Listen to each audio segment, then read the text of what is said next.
we all got the recording in progress robot voice, right? So welcome to today's SkillSharing Conversation, Building Positive Patron Relationships. Thank you all for being here. This is a topic I'm excited about. Today's moderator is Melody Scagnelli-Townley. I'm going to introduce Mel, and then I will turn it over to her. She will get started. We will have a great conversation. This is a discussion-based activity. So please feel free to jump in, unmute, talk, share your thoughts. Melody will help facilitate our conversation, but don't be afraid to share. This is by no means a webinar. This is definitely a discussion. But first, let's find out about Melody. So Melody is the outreach librarian at Bayonne Public Library. She specializes in one-on-one interactions designed to turn occasional patrons into routine library users.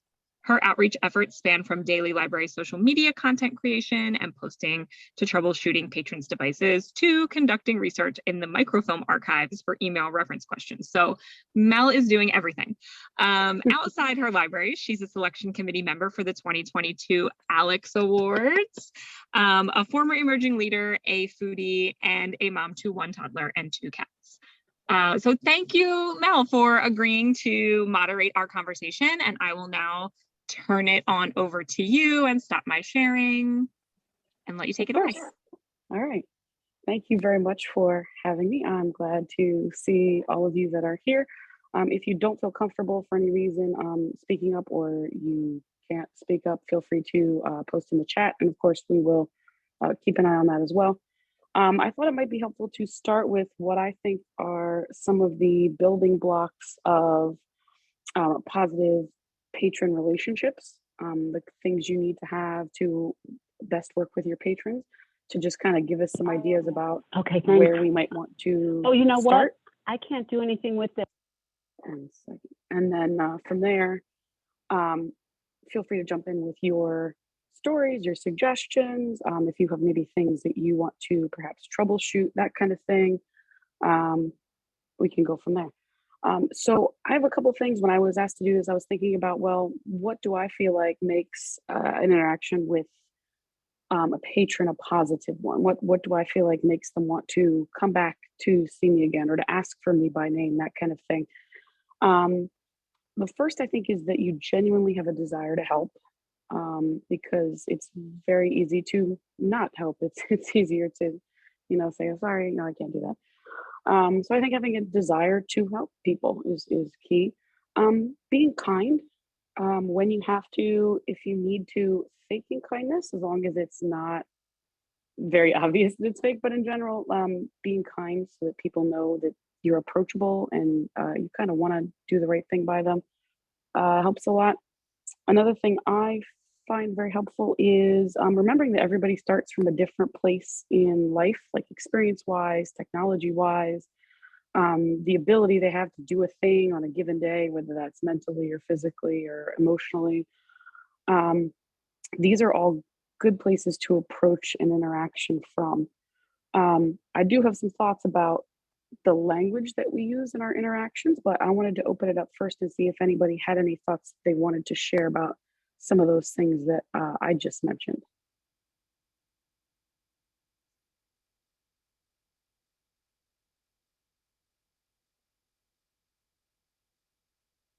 If you do want to share, you will have to unmute your mic, just a reminder.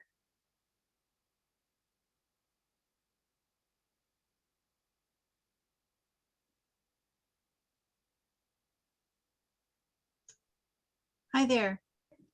This is Elizabeth.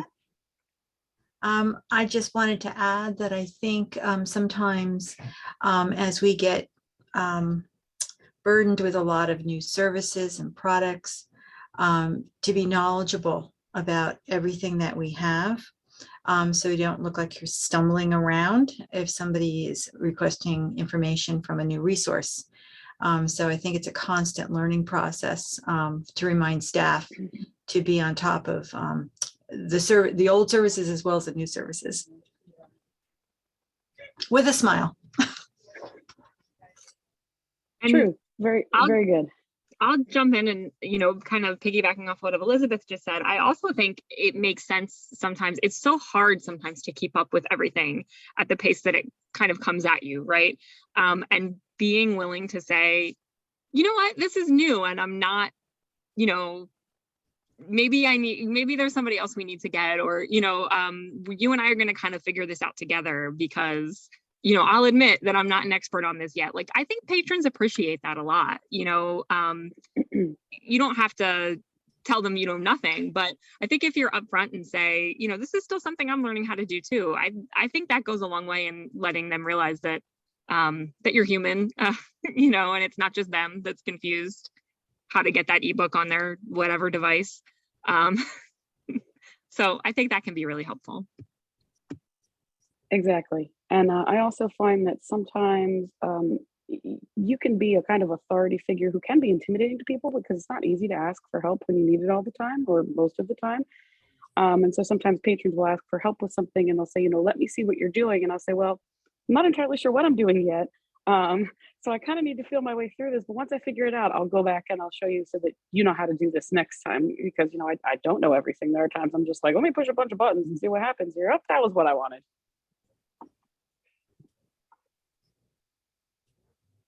Anybody else have just anything in general they'd like to share about what they feel like are some building blocks for positive patron interactions?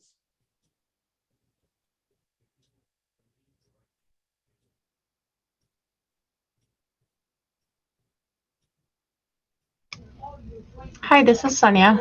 Can you hear me? Yes. Hi, this is Sonia. Can you hear me? Yes, we can hear you.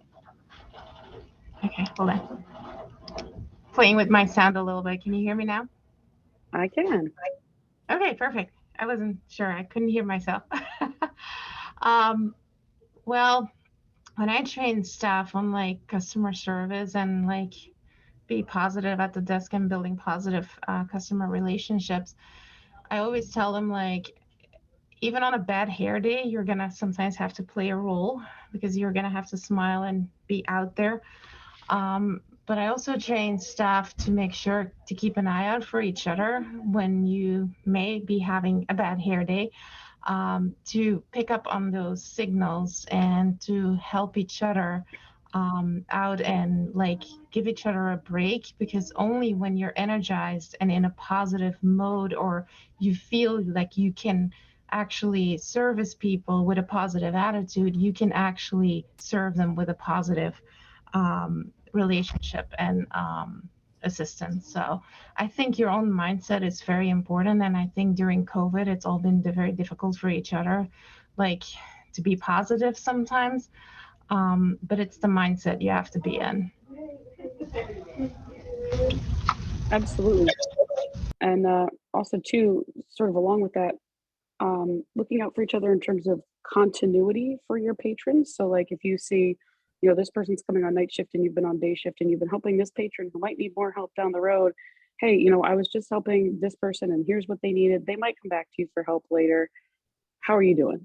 So kind of give, passing the baton a little bit, so that the patrons have a good experience, while also being like, are you good? Is there anything that you need? How can I help you? If you need me, here's where I'm going to be, in the building or outside the building. So looking out for your fellow staff members as part of having positive relationship building with your patrons. Absolutely.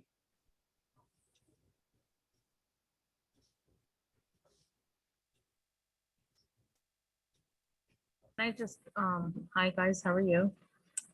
I just Hello. want to add also, it's probably good to get a little bit of training or something on de-escalating the situations, because I think, again, like with this time that we're going through, people don't have the patience, and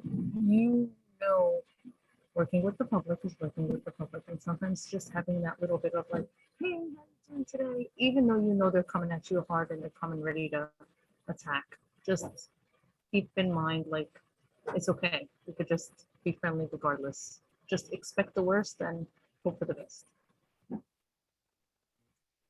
And along those same lines, I know there's definitely times if I've had a stressful day, before I come to work, or I've had a stressful interaction with someone else that has nothing to do with that person, that kind of are more not as nice, more aggressive than you intend to be. And I think it's sometimes for some patrons when they see you, being calm and polite and kind, it's like, oh wait, this person is not my problem.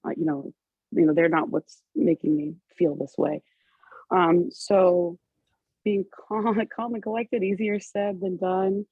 But I like to start every interaction with, hi, how can I help you? Because it opens the door to, like, my job is to help you. So what do you need? It's like to make it less awkward to start that interaction, particularly if people are frustrated or they're having a hard time. That can, like, make it a little bit easier. Does anybody else have anything they'd like to share about like difficult interactions, or maybe language they use to help patrons during their interactions that seems effective?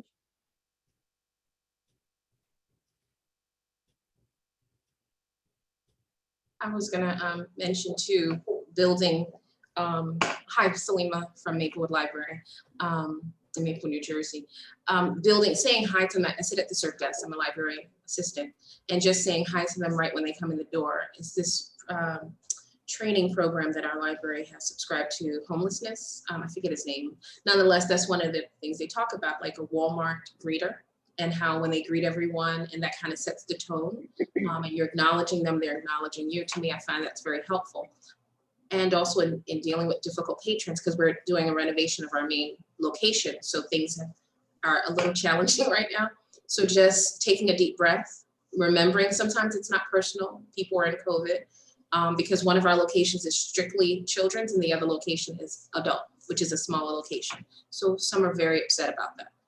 Because adults can't use computers in our location. So it's like, oh, thank you so much. Are you walking? Are you driving? Well, the location is here, showing them on the map, and just trying to find out a little bit more information, because we do offer wireless printing.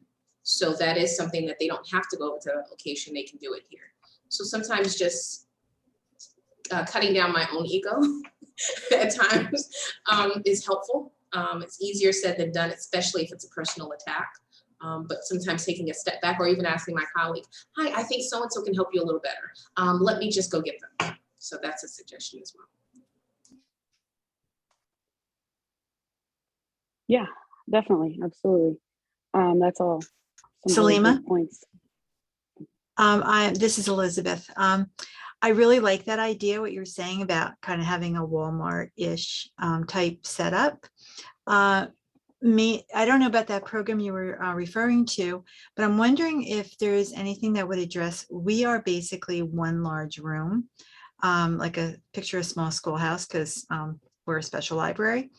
And when you walk in, there is the reference desk, but there's now, because of COVID, a huge partition, which I think, I hate that whole thing because it sets the tone of a barrier, but it's necessary, obviously. We have people coming in constantly, in and out constantly. So at any given time, we only have 20 seats, and at any given time, 20 seats are taken. But as soon as somebody leaves, they come back. I wonder if anybody had any suggestions as to greeting people without it being too disruptive when you have people studying not even 5 feet away.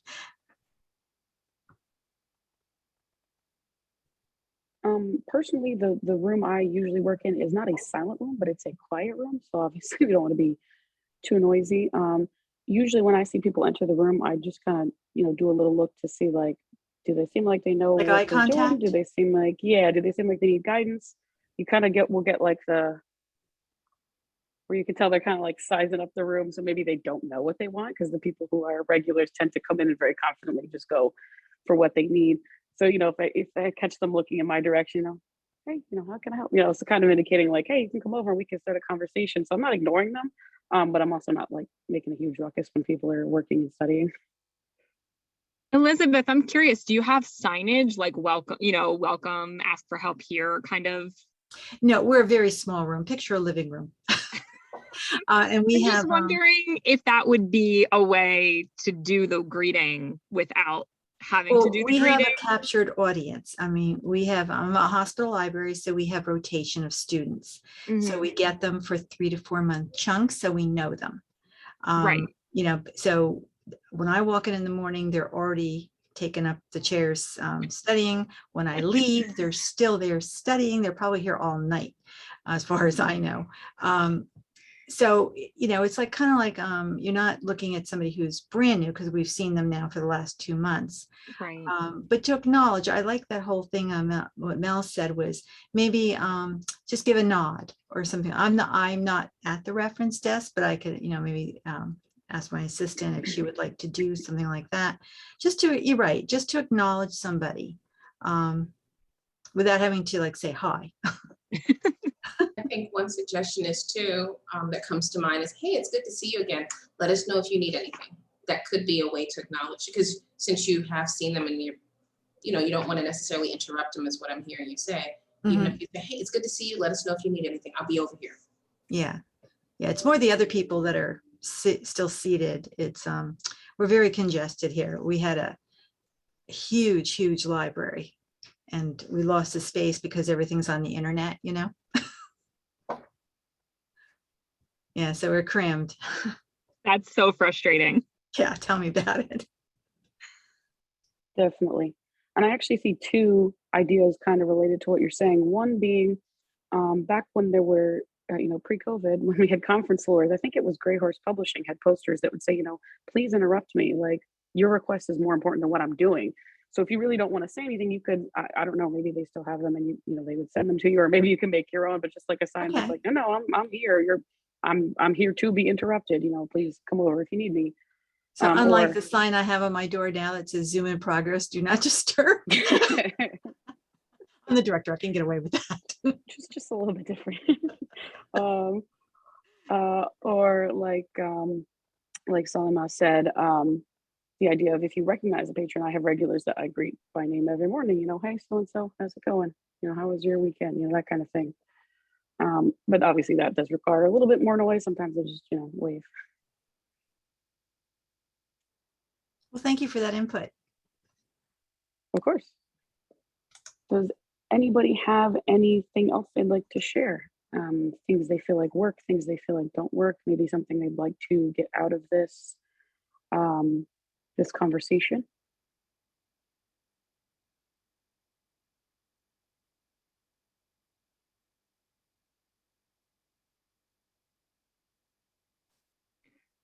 I have Mel- a question for you.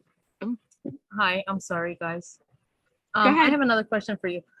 Has anybody had a situation where you're too friendly, so you're having a positive connection, and it's great, it's wonderful, you're connecting with the patrons, but now the patron wants to get to know you on a personal level, like they want to invite you to their house, or something else, and you're like, well, it's wonderful, I would love to go over for free dinners, but it's that boundary, and you turn it down, we know, okay, yes, thank you, but you don't want, but you see them all the time.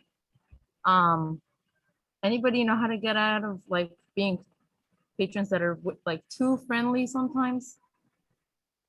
I mean, I have a thought, but I'd like to give other people an opportunity to offer their suggestions first. So I'll go ahead and let them if they'd like to. I love to talk. I'm an extrovert. I'm also a New Yorker though too. So what I have done though at times is, oh, you know what? I can't stay long, especially if I see them on a regular basis. Oh, I can't stay long. I got to get back to the desk. Or it was so good talking with you. At times I do that, just to cut the conversation short. If it's getting a little bit too personal, I try to redirect it, especially if they're trying to get into my personal life and I feel uncomfortable. I try to redirect the conversation, or say, you know what? I have to do something in the room over here or something like that, and cut it short that way. So on that note, just a little bit further than that, it's not even just the talking in the library, it's more like, hey, I want to invite you to my child's birthday party, and you turn it down. Okay, so the next is the christening, whatever it is, they keep asking you to come out to their, on that level, not just at work. At work, I'm okay with, but if they're, and again, these are nice people, you know what I mean? And these are your neighbors. So it's not that you don't want to say no, it's just that if you say yes to, one, there's another person and another, that's the level that I'm at. I have had actually that exact situation where I was invited to a child's birthday party. And And usually what I do, this is not accurate, but this is what I say. I'm sorry, it's in our contract that we're not allowed to do things with our patrons outside of work hours and outside of the library building. You know, and I'm sorry, I can get in trouble if I do that. And that's a really nice way of sort of passing the buck politely, but sort of that being the same thing you can keep going back to of like, yeah, no, I like my job. I want to keep my job. I can't do that. And so then it's not like, oh, well, she doesn't like me. She doesn't want to do this. It is kind of a nice way of saying no without really super hurting anybody's feelings. And I've used that with a number of patrons on the scale of, I really like you and I would do this versus like, no, I would never do this. And it kind of seems to cover all of them. Might want to add, maybe it's good for staff to examine the possible cues that they're giving out that somebody feels overly friendly. I mean, there's one thing to be personable and friendly, but maybe it's too friendly. Like I'm just watching for body cues, maybe things being too familiar that they might misinterpret. I've never had this. I mean, we're all basically coworkers, so it's a totally different situation, and we do go over each other's houses and out to dinner and all that stuff, so it's not a problem. But so I'm trying to imagine, you're not friendly with everybody. So how would somebody get so familiar and comfortable with the library staff that they would even start inviting? That's what I'm trying to set up the scenario here to understand. So for me, let's say a scenario starts off with, okay, my child likes, books on dinosaurs. You help them out with get the dinosaur. The next time you just, hey, how was the book? Oh, I got a new book for you. And you start catering to their, the needs of the patron. You know what their child likes. They come in, you get the books for them. Their child loves coming. They look forward to it. They start saying, oh, I'm looking for, the librarian is she and she. So now they have this, like, the child is so enthusiastic every time they want to come and meet you, and they're looking for a new book or whatever it is. If it's not dinosaurs, it's sharks, whatever. But when the child starts asking, for you, this is great. This is what we want. This is why I'm in my profession. Like, I love it. But as a parent, you know that your child is looking forward to these visits, and you're getting them motivated to read and sit down, and they see a change. So now they want to reciprocate and say, hey, I know I'm stopping by, let's say I want to, are you there? Now they're calling to say, hey, is the librarian there? Because my child wants to come in and, and they look forward to the visits. I mean, that's kind of, I don't know how to say, like, that's just how it is. Like, we have people who, they look forward to come. They want to get you, dessert for the staff every once in a blue moon. It makes them happy. It's not like I'm you're doing anything different than half the other patrons. It's just that some kids, they look forward to it more, or the parent sees like a big change that they're like, wow, we want to reciprocate this love. Feel loved. I don't know. I used to have this issue. In my previous life as a children's and teen librarian, when we did programming, I had my regular kids that would come to the events every week, and we would do the children's programming, the tween programming, whatever. And there were a few that just, that's how it is, right? With kids, just the same way, like a teacher, you have the kids in your class that really love you, and they loved coming to the events and stuff. And then it would turn into, oh, Miss Darby, do you babysit? Do you, because the parents are like, this is a person my kids feel comfortable with, that they like, that is fun, that we feel comfortable with. And, you just, like you said, it's not any like thing that you're doing differently or a vibe that you're putting out other than doing your job and being there for the kids. But of course, the patrons are seeing you as someone who's in their community and who's a part of their children's life, really. And I think for them, it's part of their children's life. And for you, some of it is just, this is my job, right? This is not part of my life in the same way. And so it can get really tricky. And I used to do pretty much what Melody suggested too, and just kind of say, oh, we really just try to keep our work interactions and our personal interactions separate so that, nothing gets tricky. Because otherwise, you could end up, your whole life could just be going to birthday parties and things for your kiddos if you're like a children's librarian. It absolutely, it happens all the time. And also, just as you build more interactions with the same patron, just sort of the naturally you more become familiar with each other. Oh, last time you mentioned your daughter was sick, how's she doing? Or patrons will say, how's your family? Oh, they're good. And my daughter's having a lot of fun at daycare. So okay, they know I have, a toddler in daycare. So next time they come in, they may say, oh, how's she doing? What's she, how old is she now? What's she up to right now? They just want to know how things are going for you. Sometimes, because I tend to work more with adults than children, you'll get like, oh, well, you helped my sister. So like, she told me how great you were, so you get the connection of like other people who are recommending you from the first person who they already know had a nice time with you. So there's just kind of like a sort of pre-established level of trust as far as like your friendliness and your willingness to help, because willingness to help is hard for adults. We tend to be used to having to do everything by ourselves as adults. And so it can be kind of like a weird situation sometimes to ask for and get help without it feeling uncomfortable. And so once you find somebody you're comfortable with, a lot of patrons will explicitly ask for the same same person. And I have patrons that if I'm not at the desk, they will leave. And even when I've said, you can, this person will help you just as well. You can wait for him. You can wait for. Nope. I'm going to wait for you. Okay. Okay. I mean, you don't have to, but all right. I'm always happy to see you. So it doesn't have to necessarily be anything like inappropriate, but more just they become familiar with you, and you kind of have like a maybe not quite friends, but sort of like a you kind of you vibe with each other, you understand each other, and that's kind of comforting. I'm thinking another scenario could be if someone, I work in the children's room, but let's say, everyone hear me okay? Mhm. And let's say you have a child in the school district, as well as you live in that same town.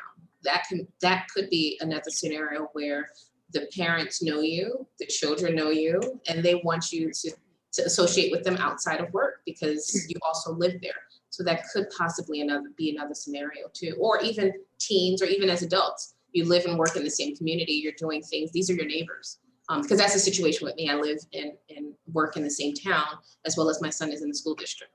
I haven't been invited to birthday parties though, but for different reasons. Nonetheless, that is a possible scenario as well, living and working in the same town. Can I also ask, in your situation, have you had, do you use your personal email, let's say for promoting library or promoting whatever you work at? Does anybody have that where you might say, hey, I have this program coming up, let me post it on a local group, and then maybe like through Facebook or Instagram or something that someone will connect with you and then you become more on that level, or no? Anybody use their personal? I think that's a rather slippery slope. I tried to keep my social media a little bit separate. I mean, for us, it's becoming even a little bit weird because a lot of vice presidents are now trying to, will you be my friend on Facebook? And I'd really rather not. I want my Facebook to be for me, not be now having to censor, what I'm putting up, and not wanting them to be too privy to my personal life. And so I think it's a slippery slope when then if you have somebody who's a stranger is now looking into your life and now knowing your personal information. Do you have a library Facebook? I mean, that would think be the more appropriate place. Yeah, I would agree that what you need there is more support from the institutional social media accounts rather than posting, your own stuff. I will say that sometimes if there's something coming up that I think is super cool, that I think my personal network would be interested in, I will reshare stuff on my personal accounts, but that's just for people that already know me. If I'm posting in like local groups or something, I'm posting as a library. Yeah, I agree with that. We do have a library Facebook, we do have a library Instagram, we do have the chat features turned on so people can interact with us through chat if they have questions or concerns and maybe they don't want to call or email us. I do obviously have a personal Facebook and Instagram, but they're locked down. I have to approve people who add me. If I want to share things to local groups, that's fine. Actually, usually I will do it as myself because sometimes Facebook especially can be a little weird about adding like page rights to posting in other groups. But I'll usually preface it with, hi, I work at the library, and here's all the links for our children's programming registrations. But outside of that, I don't mix the two. The library stuff stays on the library page and the personal stuff stays on the personal page, and there's not really any mixing in between. I have a question, getting back to patron friendliness. Sometimes it's a little bit different here, but sometimes I have patrons who are very comfortable because we try to be very friendly, but they don't seem to at some point understand that you also are there to work, and they want to talk and talk and talk. And not so much me, I don't know, it's because I have my own office. Maybe I'm not as approachable, but I see how they take a lot of staff time, and I feel kind of like the school marm saying, okay, so where are we on this project? And then they'll usually get the hint. How do you tell your staff when to kind of pull the plug on a long conversation and it's taking up their work time?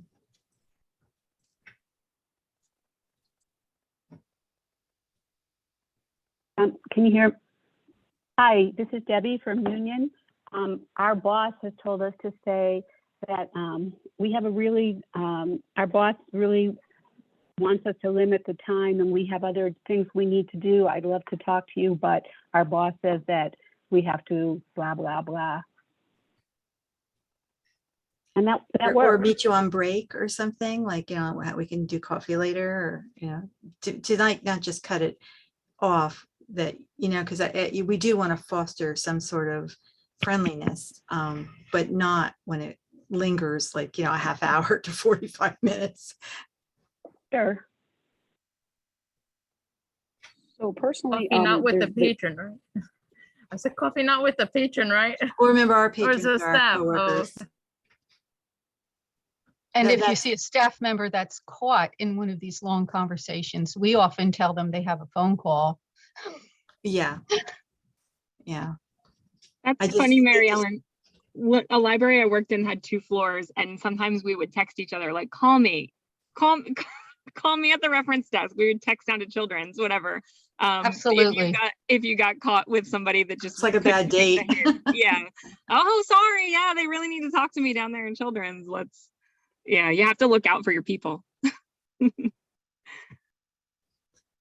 Yeah, we do that too. Another scenario that works, especially if you, depending on like the structure of your library and how your staffing works, you may be the only person in a room or the only person on a desk. So like, what do you do then? If it's somebody who calls me on the phone, because I do have patrons who like to call and just kind of chit chat. If I'm not super busy, I usually will give them 5 minutes or so, and then, maybe 10 minutes if I can talk to them while I'm doing something else. But then at a certain point, I'll usually say, hey, I got somebody at the desk here and I gotta go. Okay. All right. I'll talk to you later. And then that's a nice way to like, okay, I satisfied what you need because you clearly need somebody to talk to, but also I do have things to do. And then obviously you can use that too if a real person comes up to the desk, but if they're on the phone, they don't know that nobody walked up to the desk, and it's kind of a nice way to cut it shortish without completely dismissing them when they need somebody to talk to.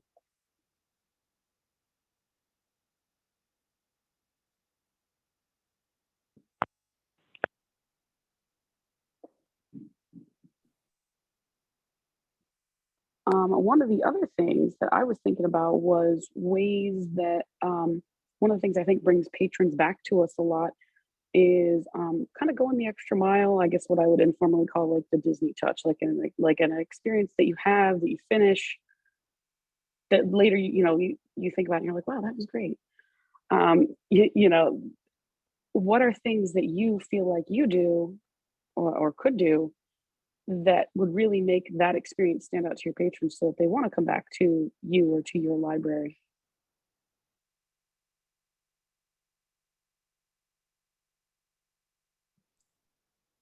I think empathy might be the biggest one. And I know sometimes we talk about doing emotional labor, but I think often people land at the library when they have really gone through a lot of other options. Things are getting a little bit dire. This might be a little bit different. I primarily serve adults, so kids and teens a little bit different in many cases, although not all. But that I never regret being a little bit kinder than I have to be. Absolutely. There's definitely times where things have fallen into the category of, do I have to do this? Is this part of my job? No, but I have the time to do it and I can do it, and sure, why not? I have a patron who writes me letters for reference requests who lives in a different town, and he's let me know that he's an older gentleman and he doesn't have access to a computer. And it's like, well, I could easily say, well, you're not in my town, you're technically not my patron. Sorry, I don't have time for this. But I never regret thinking, well, what if this was my grandparents, or what if this was me, down the road. So I don't regret doing a little more for a patron when I can, when I have the time and the resources and the ability to do so, with the understanding that that may not always be possible, because sometimes it's just not.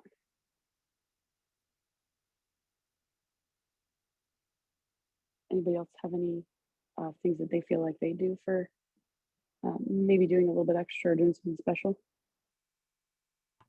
I think one of the things I find most important is just looking somebody in the eye through the glass, through the plexiglass, and smiling. And I use their name. They don't know that their name has come up on the screen. I will call them Mr. or Mrs. because I'm old-fashioned, unless they're a friend. But I think just seeing them, I look forward to this going away so I can see your smile, but I just think an eye contact really helps, that they realize that you're seeing them.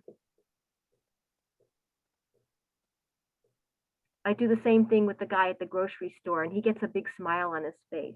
So. Absolutely. One thing you said earlier too, Mel, that, letting people know that it's like, it's okay to interrupt you. I always found that both when I worked in public libraries and school libraries to be something that people didn't, faculty were always coming in like, I'm sorry to bother you. Like, that's kind of the point, right? I mean, the point is that you're supposed to come ask me questions, or otherwise, what am I, like, that's a big part of the job. So I think a lot of people feel like they're bothering us, when they see us at a public service desk, or, and if they're emailing in a reference request or whatever, they feel like it's a bother. When really we know it's like a huge part of the job. So I think finding ways to make it clear to people that, like, this is not only is this not a bother, this is actually like the design. This is really what we're going for. I never found like great ways to do that, because it felt like no matter how welcoming I thought I was or how many times I reiterated, people still would come up and be like, sorry to bug you. I know you're busy. I don't know if anybody has found ways to combat that hesitancy. But it's a barrier for sure. I think it's really hard to combat that unless you're just sitting there, like literally just waiting. And I think most of us do other work on the desk. But I do tell people all the time, like, no, that's what I'm here for. And every now and then it seems to sink in. Yeah, I will usually do, well, that's what I'm here for. No, that's, this is important too. Or, if you've helped somebody and they say, sorry, I took you away from what you're doing. No, this is my job. This is what I'm here for. I'm here to help you too. So making it clear that they're like not a burden, because asking people for help can sometimes make people feel like they're being a pain, or you're really making an extra special effort just for them. And it's like, no, literally, this is my job. Like, this is what I'm here for. You don't need to feel bad about asking for my help. Now that I'm not on the, sorry. I think that's something we say a lot. That's what I'm here for. And something that's a little bit extra is we have a lot of older patrons here, and they need a lot of help with the copiers and the faxes. And you can't help but notice that they're transferring properties, or someone has died, there's a will, there's a problem, there's an insurance issue. And you see that, and going the little extra mile is explaining how scans work and how that's free. And maybe you don't need to fax these things. And, knowing that these services are available here, and that they're very reasonable, and it's local, and will always help you when you need it. And it's that little extra thing that you do to let them know they're welcome. And that's what we're here for. Exactly. I love to point out, especially when patrons, because we're in the children's room, when they get their library card, when them and their adults or guardians, the services that we have on our website, as well as they can borrow materials from other libraries, such as videos or DVDs. And I highlight even like, what's the new ones that are out? Xbox or PlayStation, and the Nintendo Switch. I'm like, you don't even have to buy these. You can borrow them and save some money so that you can try the games out before you decide. So many of the adults or parents, they're excited about that because it's like, oh wow, my child can actually borrow a Nintendo Switch game from another library and have it delivered to our home location. Cool. Or even on our website, we have historical photos of homes from back in the 50s or 30s. And so those types of things are apps like Hoopla and Libby and just highlighting those that they can have access to, that they don't necessarily have to spend money on Audible or some of the other programs that are apps that are out there. Highlighting those, especially when they get their library card, so that they know what resources are available through the library. Lima, which library are you at? Because we do not have these games for rental. About to come check these out. We're in Maplewood. We're part of the Buckles Consortium. Oops. So yeah, and it's delivered. So it's really cool. I say cool because I'm excited by it, because a lot of games I didn't have to buy from my son because we borrowed them from the library. So It's awesome. Thank you for sharing. You're welcome. And along those same lines, I try to look for what I see to be points of friction. So like a lot of people don't know how to use a copier because they don't ever really have to interact with one in their normal daily lives. A lot of people, if they haven't used our, we have like a kiosk that releases all of our print jobs and they pay on the kiosk. A lot of people, even if they've used it routinely, they just kind of forget what they're doing. So kind of like low key keeping an eye on things. You know, if you see somebody at the copier and they're standing there for a while saying, you know, hey, do you need a hand? Do you need me to walk you through how to use it? And if they seem interested, saying, you know, okay, in case you ever forget, you know, here's this little picture that's on the copier that shows you which way the copies go in and which way the text faces. Oh, okay, cool. You know, next time they maybe remember how to do that. So just making it a little less of a barrier to get help, even if they don't feel comfortable asking for it.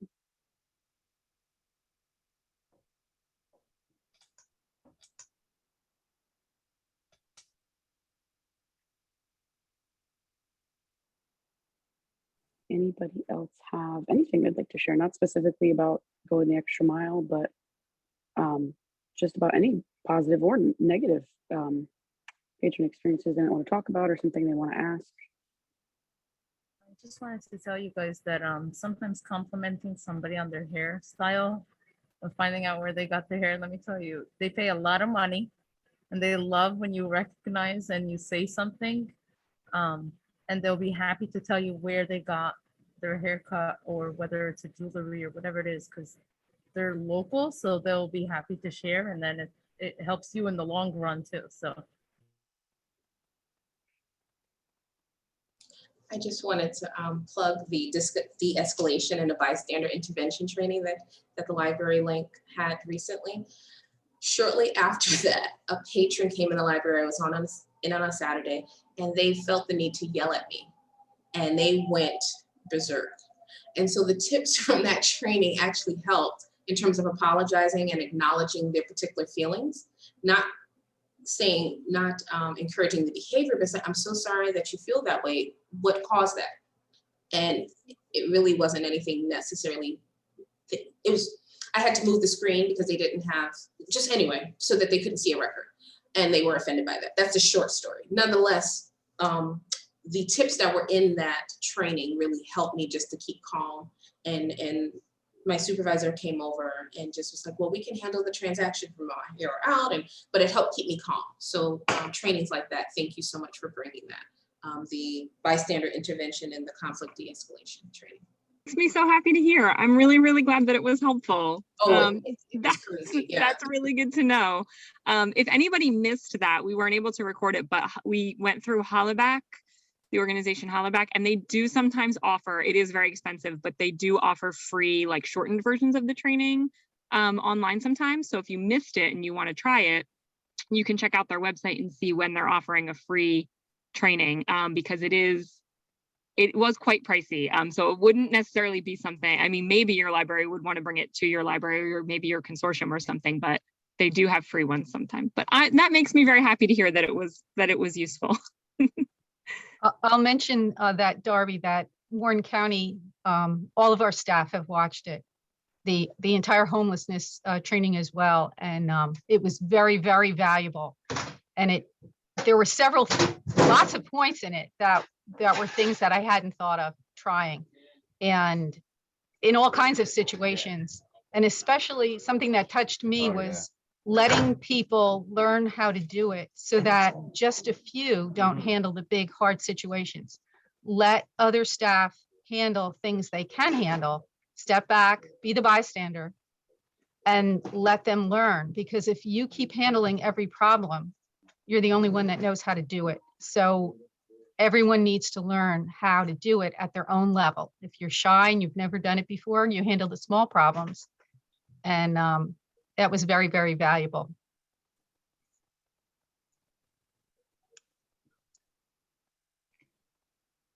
I'm curious, speaking of, we talked about patrons who are overly friendly and who like us too much. But I'm curious if anybody has any tips or experience with turning around, if you've ever had that one patron that just seems to not like you for whatever you got off on the wrong foot. I don't know if anyone else ever had that experience, but I have had it. And I'm curious, how do you build that relationship back up, or do you just, like Mel said, okay, wait for the next person? I'll share very quickly. The same patron that yelled at me, they came in another time with their child. I didn't recognize their face, but I recognized the child's name. And they were so pleasant. I can't say necessarily it was anything I did per se. Nonetheless, it was like, thank you so much. And because I'm like, whoa. Because I was so, I'll attribute it to the training of just remaining calm, not reacting, not going the same way they were treating me. I didn't do that. So that's one positive thing too. And sometimes just taking a moment and stepping back. And sometimes some of the patrons may come back around and realize, oh, you know what? I'm so sorry. I'm so frustrated about X, Y, Z. That doesn't happen all the time though. I got yelled at on my first day of the job, and this patron came in and started screaming at me that I hadn't gotten her the material she had requested 2 weeks prior. Of course, I wasn't there 2 weeks prior. And I tried to explain to her that was the previous librarian. She didn't want to hear about it. So I just said, okay, if you just give me a moment and tell me what you would like. Of course, I didn't at that moment, didn't even have keys to my office yet. But I said, I will get you this information as soon as I can. Let me just figure out the password to the computer and everything. I've been here 22 years. I still see this person. I never, ever got an apology from her.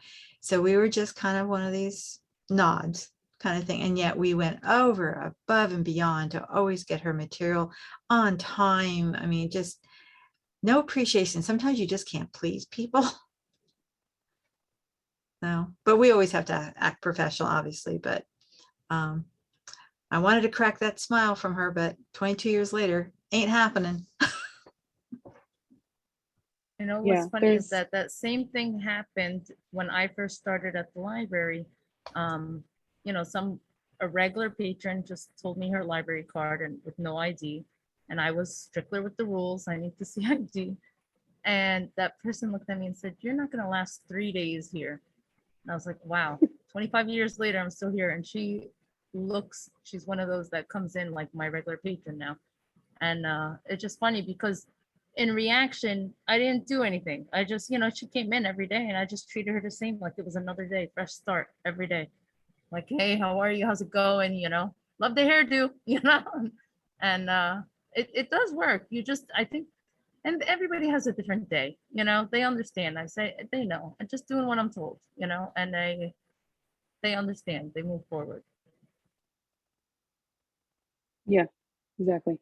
I also see two opposite ends of the spectrum. I did have a patron who the first time I ever helped him, he was like, I don't really know why you need a degree to do this. And internally, my first reaction was like, really? We're going to go there? Okay. But, I was very polite, and he had a lot of trouble doing everything he needed to do on the computer by himself. And so I helped walk him through everything. And by the time he left, he said, I understand why you need a degree to do this now. None of that was easy. And now he's not a regular patron, but he comes in every few months, and every time he comes, he will call and say, how you doing? Will you be there? Can I bring you a cup of coffee? So the initial reaction and interaction where I was like, oh my God, really? Like, this is a person who's already just going to be down on me and my job, and I haven't even done anything yet. but trying to remain, polite and calm and professional. At the opposite end, if you do have patrons, that you keep kind of trying to chip away at that, at that grumpy shell, and it just kind of is, they're continually just rude and disrespectful. It does also benefit you as a worker to maybe keep a log somewhere where you write down dates and interactions you've had with that person. So if you really, can't resolve things, this patron continues to be problematic, you have some kind of documentation for yourself, because unfortunately, not every patron is going to love you or your library. Sometimes they are just going to be unhappy, and there's nothing that you personally can do about it. So if it seems like it's going in that direction, know that there are things you can do. You can still keep saying hello, but also cover yourself professionally as well. I think it's also, and this may just be for my own personal satisfaction, but it's useful to me to examine, like, is this person really being rude? Are they really being disrespectful? Like, or is this a grumpy person or a person that interacts with the world in a way different from the way I do? And it makes me happier. I think I can provide better service when I acknowledge those things, because sometimes there is an inappropriate or a disrespectful thing happening and you have to address that. But sometimes they go through life a little bit differently than I might. Exactly, good point. And sometimes that can also be a cultural thing as well, because sometimes we have some very gruff patrons, and I know that's culturally that they come from a part of the country where that's more typical, or part of the world where that's more typical, and it's not you, that's just how it is for them. So if they're not actually being rude, if they're not actually breaking your rules, just kind of keeping in stride, like that's just how that person is going to interact with me.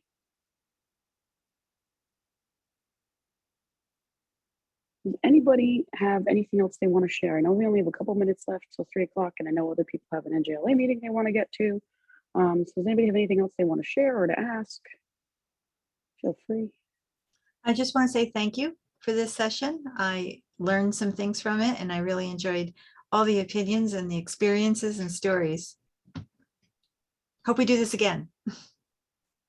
I will say, we still have a few minutes, so we don't need to go yet. Typically, this is being recorded, and typically we do put these up on our YouTube channel. This can be sort of a private topic. Some of you have been talking about patrons and stuff. If you want to send me a private message in the chat and let me know that you'd prefer it not go up publicly, let me know. And we can just send it out to those who've registered. If that's better, because some of you may not want it out there, that's fine. Also, we will be doing this again, Elizabeth. We do SkillSharing Conversations at least once a month, not always on patron relationships. Our next conversation is about addressing bias in the library catalog, so a totally different topic, but it will still be, it will be another conversation. We also have one coming up on chat reference, and we are working on one on an introduction to TikTok. So all over the place. Stay tuned for many, many conversation topics. We do still have about 5 minutes left if there's anything else folks want to talk about, or if Mel had anything else she wanted any more wisdom to impart to us. Just sort of a general thing. If anybody does want to say or ask anything to me personally, but they don't want to do it here, you are welcome to contact me at work. If you go to our website, bayonnelibrary.org, my name and email are on there. So if you really want it to just be one-on-one, feel free. The other thing that I was thinking of was giving your patrons a way to have a later reconnection with you if that's what they want. If you have a business card, I throw them out like candy because I'm like, hey, that's what they're for. They're for going to other people. If you don't have business cards, doing something like, well, here's my email in case you need me, or if you feel comfortable, well, I have to leave today, but I'll be back tomorrow at 9, and I can help you out then. And so for some patrons, just knowing that you're not just kind of gonna like drop them and leave gives a really good opportunity to build a positive relationship with them, because you don't just care about them as an interaction, you care about them as a person, you care about their things that they need being done, getting done. So that can be very helpful. And sometimes people pass those business cards on, to family members. They'll say, so-and-so gave me your card. So giving them a chance to reconnect with you if that's what they need or they want. I'm sorry, I'm gonna ask you a quick question again. In regards to the business cards, have you ever had an issue where like they now have your email and they're gonna email you every single day, that now you're, opening up another, they're gonna call you and now you're on the phone and you're answering emails for them every single day? Personally, I do have patrons who probably email me once or twice a week, but usually it's specifically with things they want assistance with. So it tends to not, email tends to not drag in the same way as phone calls, and phone calls are easy enough to be like, oh, somebody's here, gotta go. But with email, I usually will just answer the question and, say, let me know if there's anything else you need.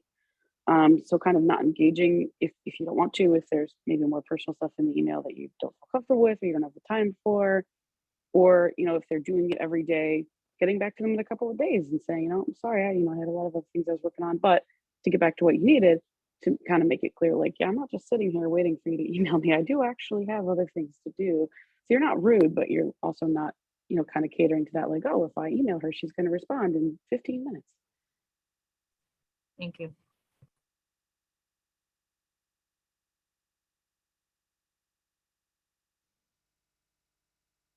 Does anybody have anything they want to suggest for ways that you can accept patrons' thanks if they want to thank you for doing something for them?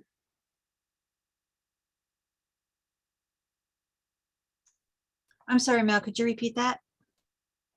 Did anybody have any suggestions for accepting a patron's thanks if they want to thank you for your service? Because at least in America, a very like tip-oriented society, sometimes people get a little weird about getting help, quote unquote, for free and not doing something for you in return.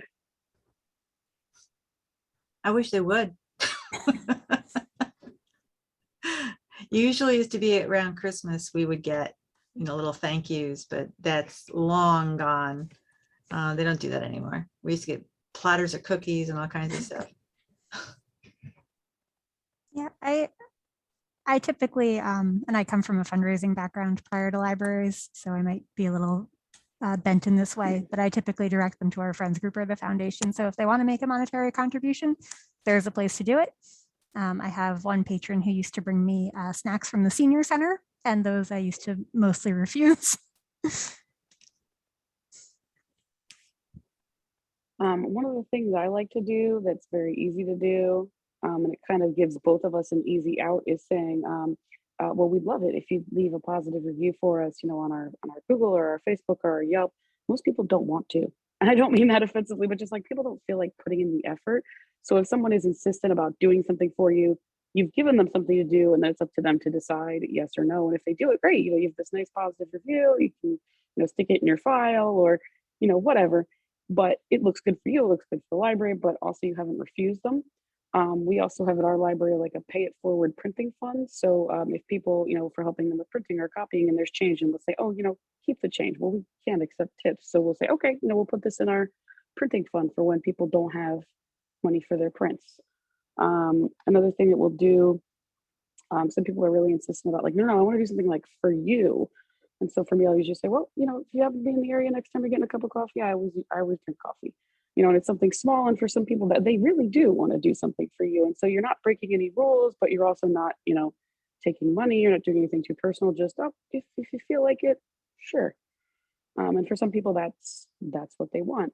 But I always go first for, I'm doing my job. You don't have to do anything.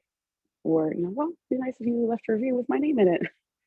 Those are all nice options that don't require anybody spending any money and do allow your patron to thank you if they want to.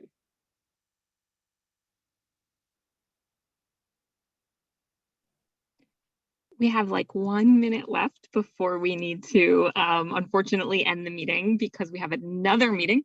I have another meeting to open. But I'm so glad you're all here. Does anybody have anything else before we go? Thank you so much to Mel for leading a great discussion. No one gets as many cups of coffee as I've ever seen as Mel does from her patrons. So she knows what she's talking about. Thank you all for being here. And like I said, keep an eye on our calendar for future Skillsharing conversations, because we can't have them if you don't show up and talk with us. So hopefully we will see you there, and everybody have a great day. Thanks. Thank you.